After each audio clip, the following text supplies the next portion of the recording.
Bugünkü konumuz idgâm-ı me'lûne. Şimdi çok kısa bir şekilde şöyle anlatalım.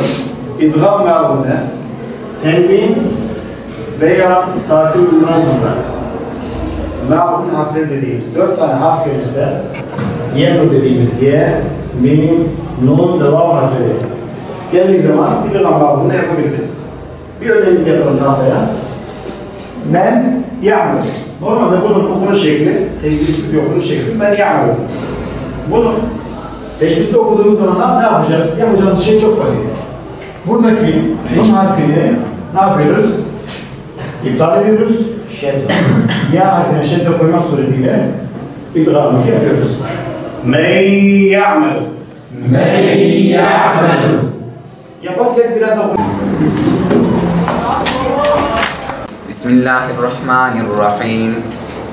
لم يكن الذين كفروا من أهل الكتاب والمشركين منفكين حتى تأتيهم البينة رسول من الله يتلو صحفا مطهرة فيها كتب قيمة. Bugünkü dersimizin konusu Meddi Muttasıl.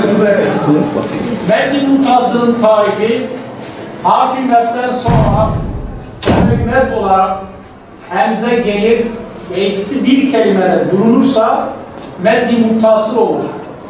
Meddi muttasılın hükmü vaciptir.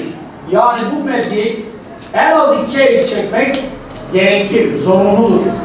Çünkü bütün Kurra imamları demişler ki bize gelen rivayete göre Peygamber Aleyhisselam her zaman bu meddi uzatmıştır. Ve bütün Kurra bu konuda görüş birliği içerisindedir. Dolayısıyla demişler ki bu meddin yapılması zorunludur. Yani dini literatürde vaciptir bu meddi yapmak. Şimdi Rabbena duasını hep beraber ne yapacağız? Tekrar edeceğiz. Bismillahirrahmanirrahim. Bismillahirrahmanirrahim. LGS sınavında okulumda 2. oldum.